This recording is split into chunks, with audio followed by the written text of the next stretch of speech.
Entendiendo mejor tu salvación. Esta es la primera clase. Y yo lo subtitulo La acción eterna. Ya veremos por qué. No sé si alguna vez alguno de ustedes ha visto una película que se llama El Puente de los Espías.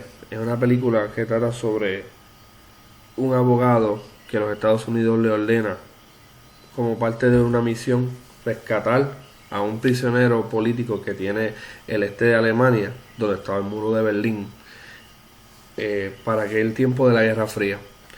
Y es que ambas lo que era, ¿verdad?, la Unión Soviética tenía prisioneros políticos, tenía un prisionero político que era espía estadounidense, y los Estados Unidos tenían un espía ruso, y decidieron hacer un intercambio de prisioneros en un puente, ¿ok? Ese intercambio es de prisioneros. Eso, a los prisioneros, cuando uno los saca, ¿verdad?, uno le llamaría un rescate. En este caso el rescate se da como intercambio. Y ese es el concepto que quiero darles, que está en Primera de Pedro.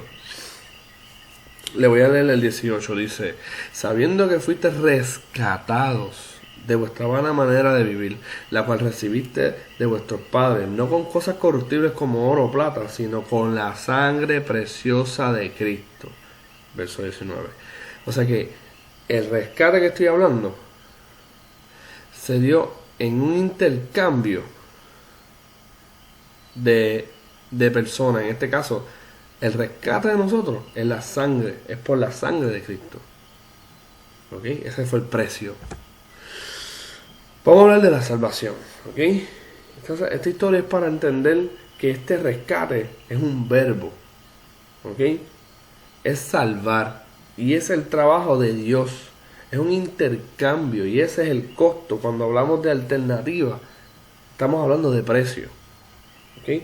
Esta es una acción eterna y la vamos a ver ahora durante la clase. ¿Ok?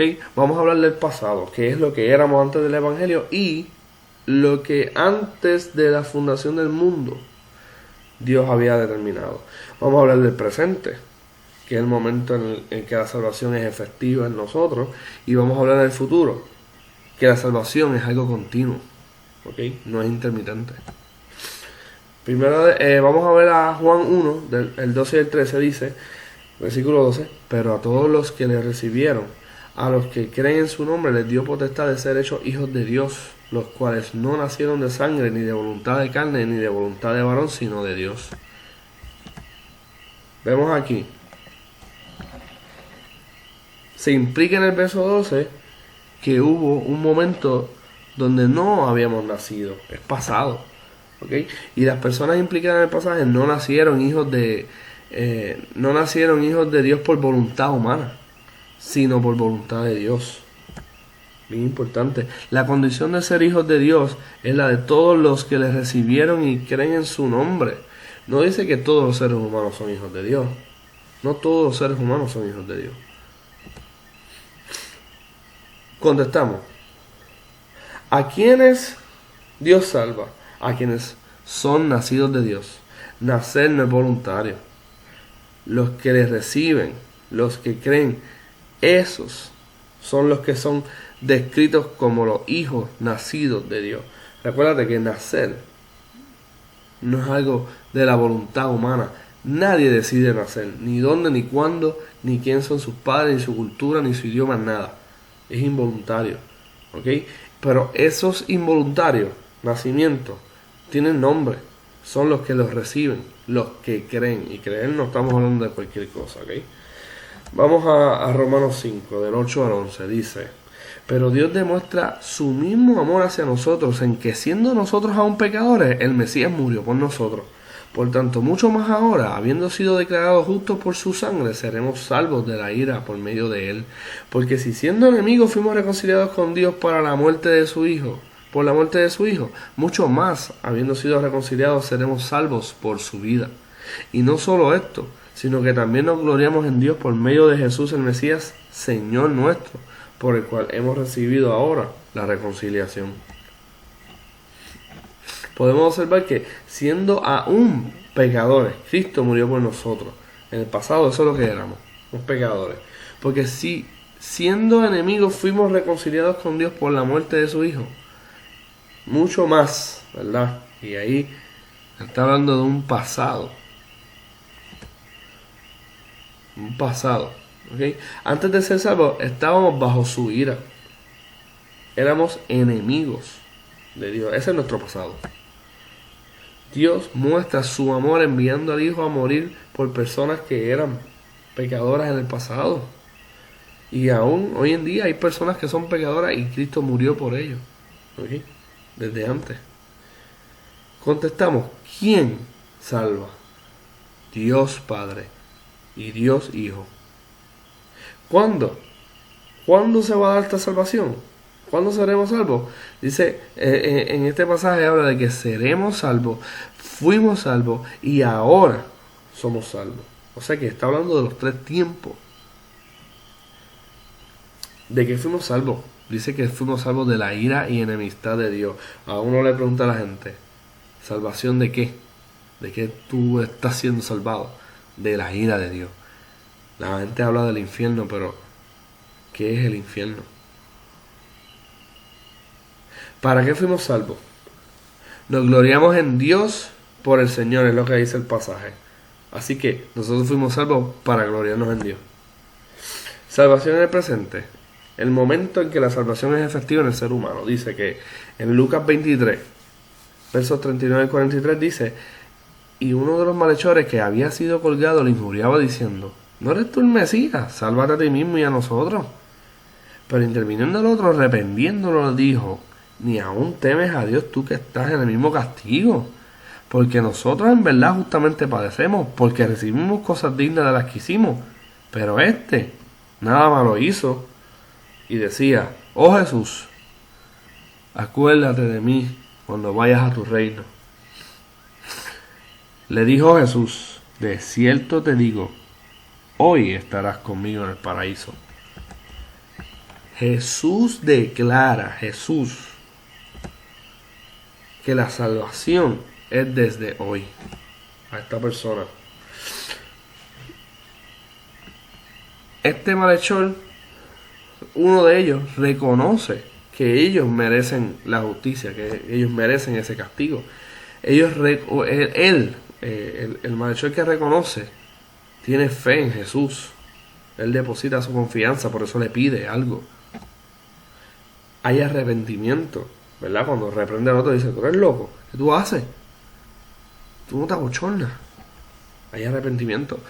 Contestamos, ¿quién salva? Jesús es el que salva. Jesús es el que declaró, ¿ok? Eso le da una potestad importante aquí. ¿Cuándo sucede esta salvación? Hoy. ¿A quién estaba salvando Jesús? A un malhechor, a un pecador. No estaba salvando a una persona buena. Hechos 2, 37, del 36 al 39, dice, sepa pues con certidumbre toda la casa de Israel, que a este Jesús, a quien vosotros crucificaste, Dios lo hizo Señor y Mesías. Al oírlo entonces se compungieron de corazón y dijeron a Pedro y a los otros apóstoles, varones hermanos, ¿qué haremos? Y Pedro a ellos les dijo, arrepentíos y sea bautizado cada uno de vosotros en el nombre de Jesús el Mesías para perdón de vuestros pecados y recibiréis el don del Espíritu Santo. Porque para vosotros es la promesa y para vuestros hijos y para todos los que están lejos, para cuantos llame el Señor nuestro Dios. Y vemos muchas cosas interesantísimas. La audiencia de Pedro le pregunta en ese momento presente, ¿qué haremos? Una pregunta que yo quisiera escuchar de más personas, ¿ok? Ese es el momento, ¿ok? Ese es el momento en que está siendo efectiva. Cuando una persona te pregunta qué rayos puede hacer después que tú lo declaras culpable, ¿ok? Y Pedro contesta, arrepéntanse, bautícense, que esas son acciones presentes, ¿ok? Reconozcan con el bautismo, que el bautismo es eso, reconocer públicamente a Jesús, el Cristo, el Mesías, el escogido. Se compungieron, es una señal de arrepentimiento y de reconocimiento, y lo vemos en este pasaje. Promesa del Espíritu Santo a quienes el Señor llama, eso está en el verso 39, el Espíritu Santo, ¿verdad? Es a quien el Señor llama. Esa promesa del Espíritu Santo es a quien el Señor llama. bien claro. Contestamos, ¿quién salva? Dios, la Trinidad. ¿Cómo salva Dios? Llamando. Dios llamando es que salva. Es su acción. ¿A quién salva? Al que se arrepiente y confiesa. Y a la casa de Israel. En este caso literal es la casa de Israel. No solamente cualquier casa de Israel. Aquí estamos hablando de las personas que 3 meses antes lo crucificaron al Señor y Mesías. A esas son las personas que Dios está salvando. Vamos a Hechos 16, del 25 al 34.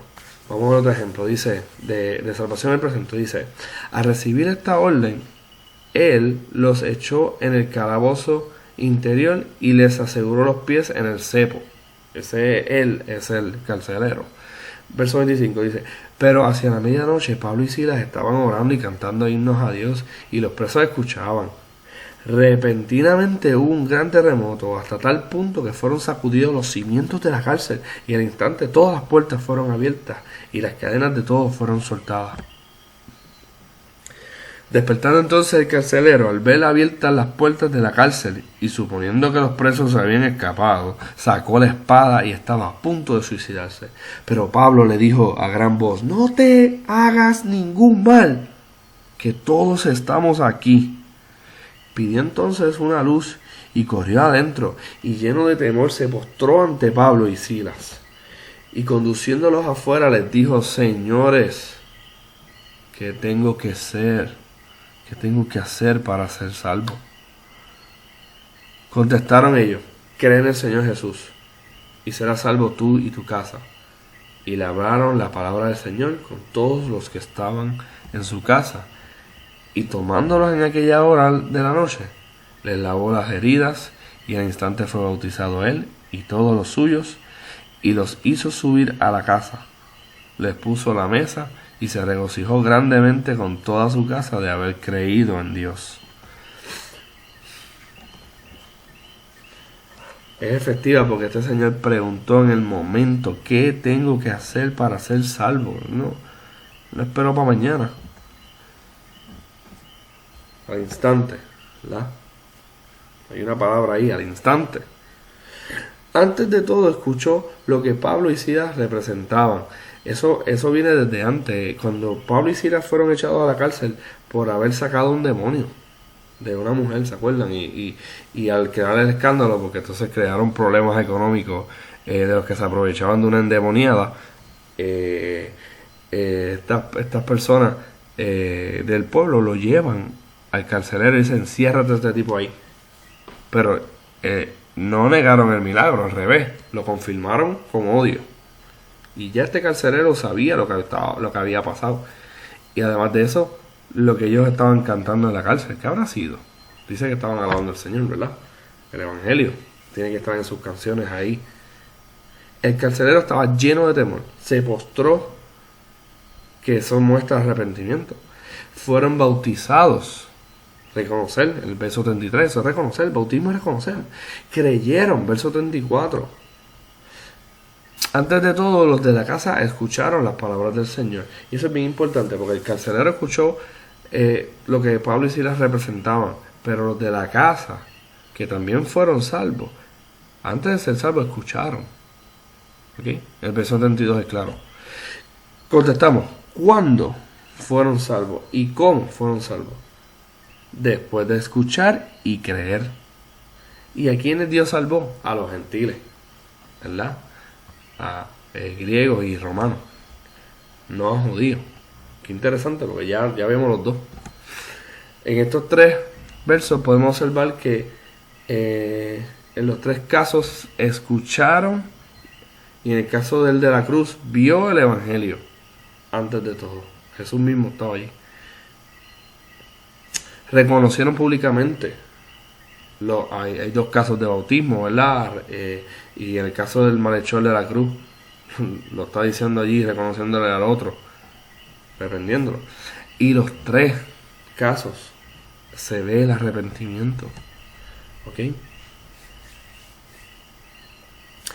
Bien importante que la proclamación del Evangelio es previo, siempre. No hay forma de tú creer y arrepentirte si nadie te comparte el Evangelio. Ahora, la fe, tú la depositas en Cristo y por eso es que te arrepientes. Eso es un orden lógico. Ahora, en orden cronológico, la fe y el arrepentimiento es algo que se da simultáneo. Tú no sabes cuándo empezaste a creer, o muchas veces nosotros identificamos que empezamos a creer el día que nos arrepentimos. Es que nosotros no nos podemos arrepentir si no creemos. ¿Ok? Y tú no puedes decir que crees si no te arrepientes. Es una cosa simultánea. ¿Ok? En orden cronológico parece que todo sucede a la vez. Después de la proclamación del Evangelio creemos y nos arrepentimos. Salvación en el futuro. Vamos a ver la seguridad. La salvación es segura. ¿Okay? Dice en Filipenses 1, del 3 al 6.